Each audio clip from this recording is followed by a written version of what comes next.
Good day. This is Chris Molinar, and I'm here with the rest of Team Sask, Marla Jansen, Tara Knobloch, and Connie McKee. And today we are talking about the different stages in life with the family and how that relates to real estate, along with some examples in and on these topics. So I'm going to dive right into this. We've got a number of topics to cover. One of them is, as an example, let's say we have clients that are going through a foreclosure or pre-foreclosure. And so I'll start on this thought. One of my favorite things in the real estate transaction is dealing with clients in such a way that instead of what oftentimes seems to take place with a real estate transaction, we all know that it's a price war and a beauty contest. And so I find that a lot of real estate agents can end up being sort of jewelry salespeople in a sense, right? Which is a lot of times happy times. But when the market turns, a lot of real estate agents and the approach that I take is more of that financial advisory role as to what's the financial big picture and how can we potentially avoid some sort of financial catastrophe in the family. As an example, let's say somebody's dealing with, they can't afford the mortgage payments, but they still have cash in a separate account. Well, are they going to use the cash to float the mortgage? And if the mortgage is an absolute lost cause and the cash is still there, maybe you have to choose between your credit or your cash, because most people will use the cash, bleed it into the mortgage, and then lose the mortgage, and now they've lost both. So having those conversations up front with a professional like us or somebody that we could refer you to, a lot of times can help salvage a situation or take advantage of an opportunity in a similar situation to that. So as an example, dealing in a bit of a downturn in the market, although we are seeing optimism lately, that's one of the approaches that I like to see and take when it comes to that topic. But let's shift over to another example on the flip side of that, no pun intended. Let's say you're looking at an investment property or a second home. Tara, can you speak to that, or what's your experience with that type of transaction? I'm a sucker for finding a good investment property. There's less emotions involved. It's all about the numbers. Is it profitable? Is it not? But it helps to have that conversation from the beginning, even if not to get into first-time home buyers, but is this maybe in the future going to turn into a rental? And then we can make sure that we're helping pick the right home. When the market is as it is now, you see a lot of people selling their revenue properties. You've got some great stuff on the market for really good prices. So it may not have been profitable a couple of years ago, but the prices being down, there's good cash flow properties available. It's something that we see in a market like this. What else? A second home. It's a little, if the economy isn't booming, not as many people purchase a second home. You've got to, have the extra finances to take on a second mortgage. But if you can do that when the market is down, it's a very affordable time to purchase that second home. Maybe it's a cabin to spend some time with family, or if you have any spare cash and you've been thinking about an investment property, there's commercial investments and residential, like there's all kinds of stuff and good deals to be had if it's something that's an option for you. Yeah, it's an interesting thing how there's actually a lot of optimism in a down market if you look for opportunities and you can see them and take advantage of them. But if you're looking at buying an investment property or a second home like a cabin, I mean, obviously you're in a good financial situation. If you are, you can see a good deal in a down market, which sort of leads to another thought, Connie. If you're looking at upsizing, how does that affect things if you're in a down market or an up market, or kind of what's your experience of looking at families that want to upsize? Let's go from a house they are already in into, let's say, a big home. Well, I think that when you're growing out of your house and you need more space, more bedrooms, have more kids, need a bigger home. That in a down market, you can usually buy more house for less money. Yes, you might be selling your house for less money, but you can still buy more house for more money. So I think in this kind of a market, it's a great time to upsize. Yes. If I could jump in, I find it's hard for some sellers on the sale of their home to go, well, I'm losing $20,000. Right, but the one you're purchasing, they discounted You're gaining- 60,000. you're You know, gaining. Right. it's hard to wrap your head around, but that, like, it's playing the market if you can understand both sides. Right. Yeah. And usually when you're buying up, you're buying and selling to price point, so you can gain a little bit more equity off the start because they've dropped a lot more sometimes than the average sale price home, right? Right, So, yeah. Yeah, and I think a lot of people are starting to see that as well, right? That they do want to get into the home. The market is down. They may not get as much. They might take a little bit of a loss, but they're going to get a bigger gain on the other end. Yeah, like if you wait for the market to go up, yes, okay, now, like say you wanted 400,000 for your home, you didn't want to sell it for 380. Okay, fast forward a couple of years, the market is fixed, it's gone back up, now you can get 400. Yeah, but that 550 home is now worth 600, you're actually cash behind. You know, if you can do the upgrade in the low Now. market like we have now, you're gonna be cash ahead. And there's some really nice houses out there, that could be more money in a better market, but aren't because the market doesn't warrant it. Let's say blanket statement, let's say the market is down 10% as a rule. Well, if you're selling at 300 and it's down 10% and buying into 500 and it's down 10%, you're actually ahead. You're still ahead. If the market was totally up and you're like, oh my goodness, my house is worth so much more, let's say 10% more. Well, yeah, but the house, 500,000 you're buying is Still 10% more. Yeah. So you're actually better off in this market, in a down market, to buy up than you would in. And that's kind of where we were, like 2006, 2007, we were doing real estate then. You get so many people contact you, right? Their house almost doubled. You know, in a couple of months, they, you know, I have $150,000 equity, so they were all wanting, okay, well, I want to move, I want to buy this next house. So, but you do realize that that house that was 300 is now 500,000 or 550, right? So, does it really make sense to jump that next step as well? So, because it was up, they had the idea, well, I made all this money, but they're going to pay that much more for the house. So now is a better time, truly, For sure. to be upsizing than it was. Big time. For the people who are ready to not downsize necessarily, because it doesn't always mean the price going down or the square footage going down, but the people who feel that they're ready to move from a house to a condo. I mean, our condo market, I think, is getting a little bit better. It's not as flooded, but our housing market is still stronger. So your house likely held out better to hold its value than the condo did. It's another way to play it in this market. Well, then I think it's still, if it's down 10% and you're in that $500,000 house, you're going to a $300,000 condo, or $400,000 condo, you're just further ahead on the opposite end. Yeah. So as much as what's happening in the market does play a factor, people will say stuff like there's always going to be a market. So for example, in Saskatoon, people say, well, why Saskatoon? Well, for one, it's a university town. So regardless of what's happening in the market, there's going to be kids graduating, people being born, people pass away. So as an example, Marla, dealing with, let's say parents that are now buying a house for their kids, or when they're ready to go to university, or even ahead of time. What's your experience with that in the big scheme of things as a part of your business? It actually is a big part of my business. I've dealt with a lot of people that, especially in the years past, we had a really, really low vacancy rate in our city. So it was like 0.6% for a long time. And so really their kids couldn't rent anything. Maybe even have, people from overseas coming in, their kids were coming. It's a big international university as well. There was no place for them to rent. So, I dealt with a lot of them. It kind of tapered off over the years. Just the last, I'd say 2 years, we didn't have as many sales happen that way because the rental market is so strong. So they pretty much rented the fund down a little bit. It was easier to find a place. But what was interesting is about a year ago is when it started to kind of pick up again. And I started to get a lot more calls for people that were looking for a place for their kids. It always is a really good investment in my mind though too, because usually they buy them, their kid lives in them, and then they rent it out to one or two of their friends from their college or whatever too, right? So, and then at the end of the day, they're usually there at least 5 years, maybe a little bit longer. They can either decide to keep it, so some have kept it after that, kept it for a revenue for a while, or sell it at that time, and then they usually made that equity in that too. So right now is a great time to pick up. I've actually done a couple recently too, because the market is down, the condo market is kind of at a low, and so they can pick up some really good deals.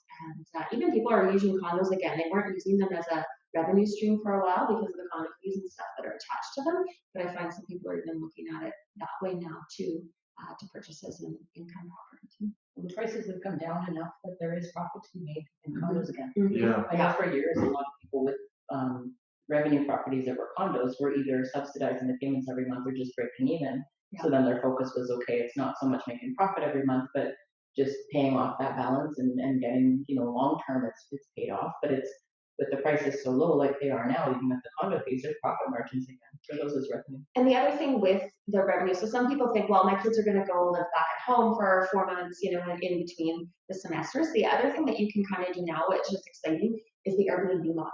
So even if you're not going to be in it, that's what I say, you can still open it up as an Airbnb for the couple months that your kids might not be there, or they might not have roommates and stuff in there as well. I also find that people are keeping them houses longer because when they're coming in from out of town, the small towns, somebody's buying a house, you've got 3 kids, they're different years, and there's always somebody else's kids from back home. And if you've got people that you know in them, it's a lot easier to rent them to people you know than people you don't. Yeah, and especially with the cabins and the lake properties too, that's a perfect opportunity to take advantage of some income while you're not using your lake property too with the Airbnb, right? Yeah. Or friends and family Yeah, around. I'll be learning about that firsthand. We just put our cabin on Airbnb, so we'll see how that goes. And yeah, but strangely enough, it's already pretty much booked up for July, so it's coming quickly. We're just not going to use it this year with the babies coming, so it's like might as well, for insurance purposes, somebody's there, somebody's using it, we make some income in the meantime.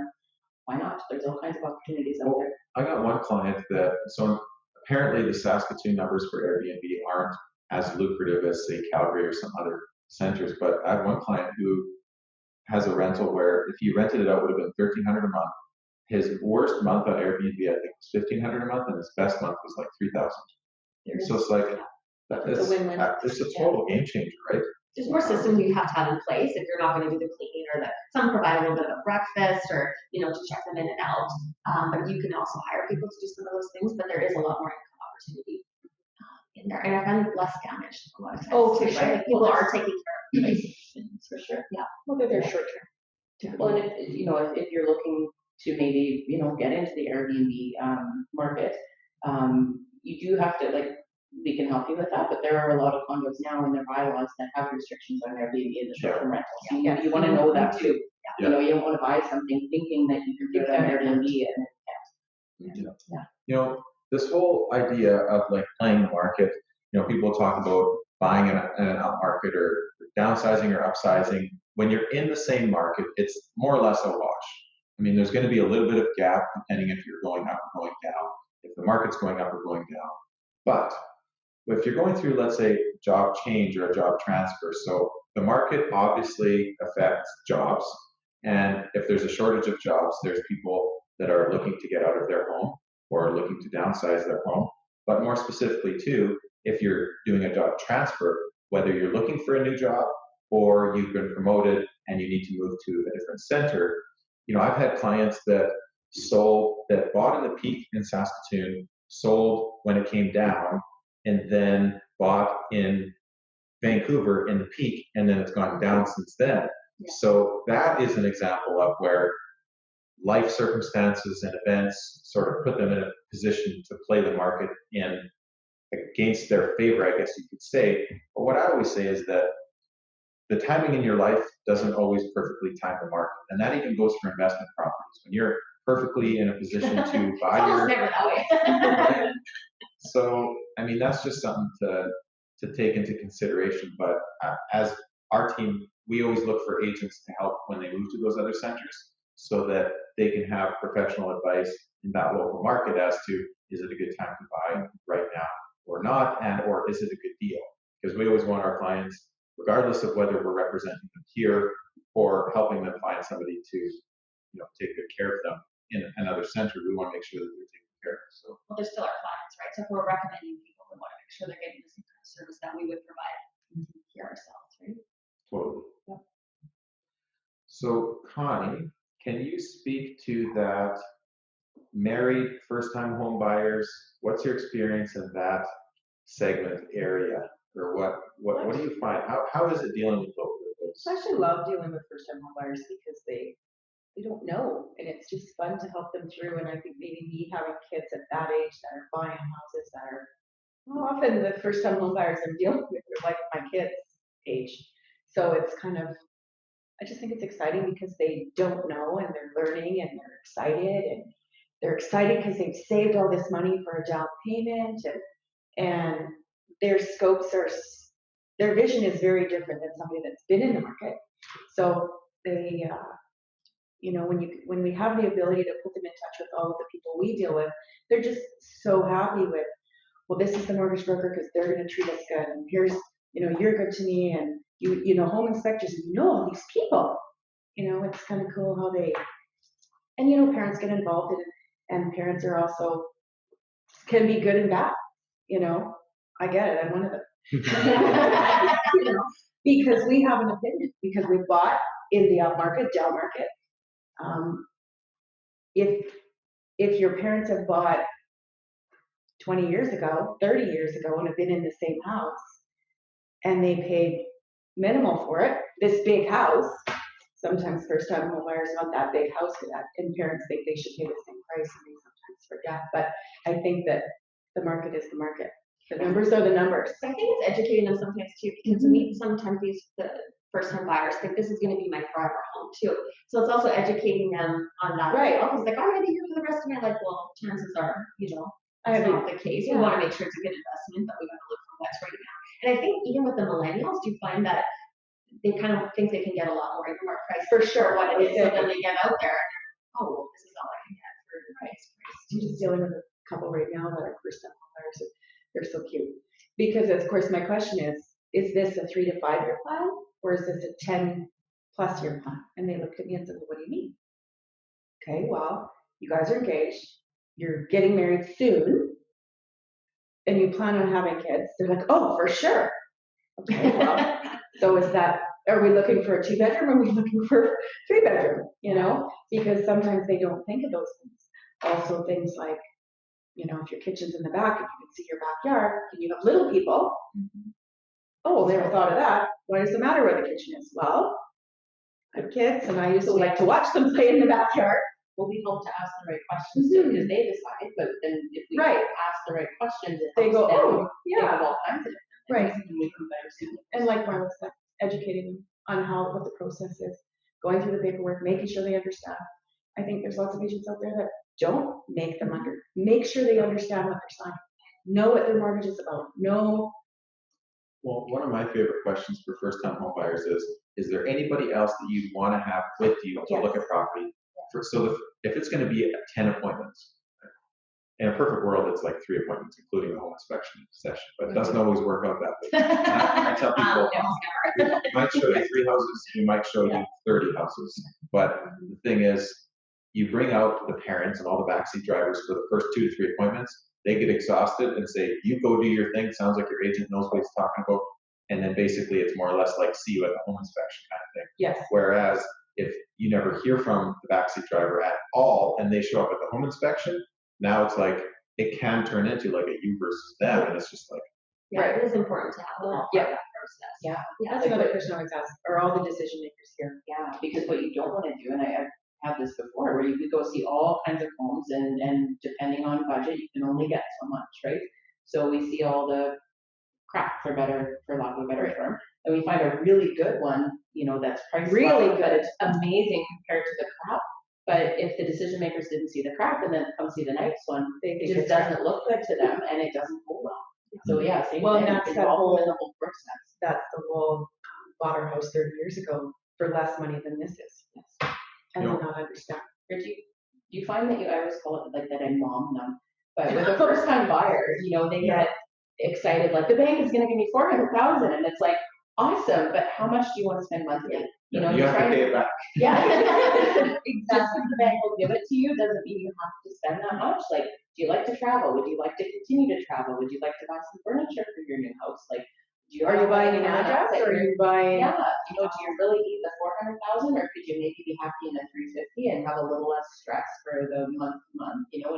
And some people don't like when I have that conversation, and I respect that they choose. It just makes me feel better to go, okay, this is what it really would cost you per month using your interest rate, all this stuff. And if we can hone it in that way, I find it just removes a whole bunch of stress from the process, and then it's fun. And a lot of them don't even know what that payment is. Like, I've been in that situation too, where they're like, I'm approved for this, I want to look at homes. They've already looked online, right? These are the homes, and it's like, okay, well, do you know what that payment is? Yeah. Like, I know, because especially a person buyer, some of them are $500. Do you actually know what the taxes, with insurance, with everything, what that is? And I had one recently, and I broke it all down, and they're like, I'm not paying that. I can't afford that. Well, how come the bank told me I can afford that, right? Like, I have no money, basically. I think So, for some too, I always stress to them that, are you pre-approved or did you just have a conversation with the bank? Because That's a good sometimes when you have a conversation with a lender of some sort, they give you a number. right. And then when push comes to shove, they go, oh, well, you didn't tell me you had a car payment. You didn't tell me that you had a credit card. You didn't tell me you had a student loan. So that 500 turns into 3.25.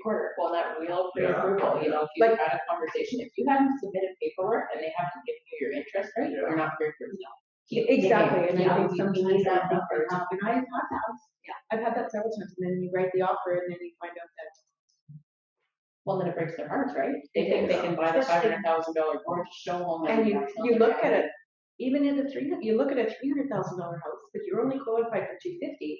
$50,000 difference in a house is huge. It You really can't is. fall in love with the 250 after you've seen it. No. Well, that's it. And it's, So I've tried and then it very, takes that very, experience. very hard to Right. make sure they're 100% approved. So that's the difference with dealing with experienced agents, right? Asking the right questions so that the expectations are right on par from day one. And another note on the more experience that we get as real estate agents, the more we see different types of scenarios, like kind of what we're talking about. And one example of these is, so we're talking first-time home buyers, marriage, and my wife and I actually did like a marriage trade show for real estate. It was like, you have the prince, now you get the castle or whatever. And I would always joke with some of the other vendors and the host of the show, and I would say, so do you get a lot of repeat business here? And he kind of had to stop and think for a moment, and it's like, well, yeah, in our society, the divorce rate is so high. So if 50% of the people that get married are eventually they get divorced, unfortunately, it is a type of scenario that we will deal with all the time as real estate agents. And no two scenarios are the same either. We have the amicable, we have the absolute nasty divorce, we're just coming in to sort of serve the clients, or we're coming in on day one and we're there all the way through the process. So Marla, can you speak to your experience on dealing with people going through that sort of life transition, which isn't always negative. Sometimes it's a celebration at the end of the book. Yeah. You know, Not usually, when we're dealing with them, they're not usually celebrating it, but yeah, yeah. but it depends, right? Like it's definitely It is a big part of the business, because it's all different ages that really are going through those separations. So sometimes divorce doesn't necessarily even mean that they got married. They could have chose to live together. They were in university and they lived together for 14 years, and now they're cohabitating and now are considered married by law, so have to sell that property. And then of course, a lot of people, when they go through the different stages of life, and unfortunately with the divorce rate as it is, have to sell. So it is something you have to enter carefully, right? And because you are working with both parties, you're working with, you know, both of them as they're going to go their separate ways. It's very important at this to, you know, I try to be amicable on both sides and be able to talk to both, relate to both. Sometimes I sit down with both of them together, if it's amicable. Sometimes I sat down separately, right? And kind of go over all the same information, look at both of their goals. But unfortunately, what we're also finding in this market, if they have purchased in the last couple of years, there's no equity. And it really is heartbreaking when you've gone into a situation and you're sitting there, it's like, okay, well, we bought this for 4. You know, we can right now sell it maybe for 360, and we still owe higher than that. And then with all the, you know, maybe payout penalties. And that's another thing that sometimes people don't realize, that if they've locked into a mortgage for 5 years, and they want to sell it now at 3 years, that penalty is going to be, so even if there is some money there, it can be hefty. Like it can be $15,000, $20,000, and sometimes it should only be a couple months interest, but it just depends on how that mortgage was written and what the terms are on that contract. So it's, you know, that's what we all do, is just make sure they're educated in that whole process, they have a good understanding. And sometimes it's sitting down and saying, okay, well, maybe can we rent it out? Can one of you stay in the house? Can we rent that out just for a couple of years? Maybe that makes a bit more sense, and put that into the agreement. And then we also deal on the other side, where people now have kind of amicably gone through things and now are looking to purchase, right? But we also have to make sure that that divorce or the separation agreement has been signed, right? So we can move forward, but educating them on that. And, you know, even with the stuff that I do actually with Westfield, we get a lot of people, because we have a higher end product, that they've come from bigger homes. And so now they've kind of downsized. Maybe one is stayed in home, the other one needs something a bit more affordable. And I feel like if it can be amicable, there's more and more people going to like fairway divorce and stuff. It makes that process so much easier if we can all kind of be on the same page and talk, and even about showings and stuff like that. But Yeah. I think you made a good point there too. Like when we're talking with our clients and we're offering the best advice that we can, we're not always going to say you should sell or you should buy. Right? It's not always the Exactly. It's not Sometimes always it's that's not. No, but if you have that conversation, like you said, maybe you can rent it, maybe you can do this. Like our job is not to push you to sell your property. It's to show you some different options. And when there is no equity, you got to think outside the box a little bit. And and I think it adds value too, or you can gain the trust of your clients if you say, you know what, if you sell right now to make the change, it's not dramatic enough that it's going to impact your pocket. Could you stay for another 5 years? Here's another example. Let's say you get a call from the wife, and the wife and husband are divorcing. And so really all that's happening is, let's say the husband is buying out the wife, right? And the wife isn't even buying a new property. She's moving in with the new boyfriend, as an example. So you're right? But the real estate agent, we come in, we're the consultant. We help them determine a price so that they can determine a buyout, and she's moving in to a property that's already in place.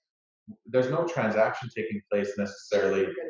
We're just being the consultant to help with the whole process. And on that note, with whether it's dissolving a business partnership or a relationship like a divorce scenario, be cautious of an overinflated appraisal without any of the closing costs included in that, because I see a lot of times after the fact where they bring me in and say, well, okay, I bought out the wife and I want to sell the property. It's like, okay, well, you bought out the wife at like appraised market value, and that was like best case scenario list price, and then there's commissions, and then you got to pay a penalty on mortgage, and then we have to reduce the price once, and then we got an offer. So now, You've taken a hit. Whoever's taking the house you got to take that into consideration, or at least know that if that's what you're negotiating or whatever it is. Well, I think that's where we can set ourselves apart, being give good solid advice and be fair to everybody and let them take it how they want. And because there's lots of agents out there that I believe would just sell a house, put money in the pocket, sell a house, like you had just said. And that's not always the answer. And I also think the other side is when one party buys out the other party and they live in a big house. Can that person afford? Well, and do they actually know what that is to take a cost? Even that, I'm dealing with a couple like that right now, where the wife is buying a house. They live in about a $600,000 house, but on his income alone, he doesn't qualify for that. So his concern is the kids. I'm like, but there's lots of great houses out there for $450, $500 that are fantastic. The kids don't worry about the kids. They're gonna be great. If you're They just need to know that they love you. It's going to be you're just there for them. So you can only afford to buy what you can afford to buy. So there's lots of really, really nice houses out there. Just got to find them.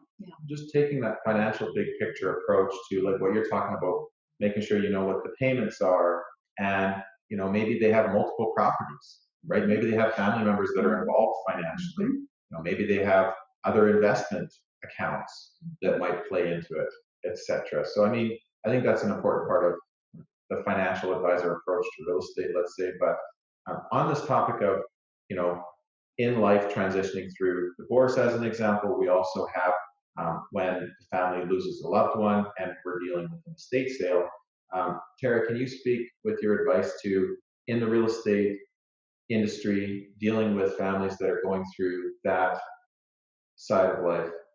How do you approach it? How do you deal with those types of scenarios? Gently. I feel like there's a lot of emotions in buying and selling. If you get to upsell and buy a cabin, it's very exciting. But if it's, a divorce or the different reasons, it can be a little bit more negative. But there's always a lot of emotions. Tenfold for estate sales. It's hard when you've lost somebody and you're kind of closing a chapter when you take care of the estates and whatnot. So there's usually a lot of decision makers and a lot of paperwork to get through. But it's just be gentle with your patients and be patient with your clients, be open and gentle with them. Because it's not easy for anybody. If you're close enough to that person that you're the executor and you're responsible for the sale, it's emotional. We can do it, but it's just nice. Yeah. Yeah, it's a different But kind of sometimes it's emotion. taking that time too, right? Like Well, and They're that's still grieving in that too. That doesn't mean necessarily depending, but that's looking and asking the questions to know where they're at, what the finances are at, where they, because maybe they all need time to put closure on. Well, some people are not, you just because somebody passes doesn't mean you put it on the market next month if you're not ready. and financially, It's some all- need to, Yeah. Right, and some don't. What But about let us sentimental guide you value? through that.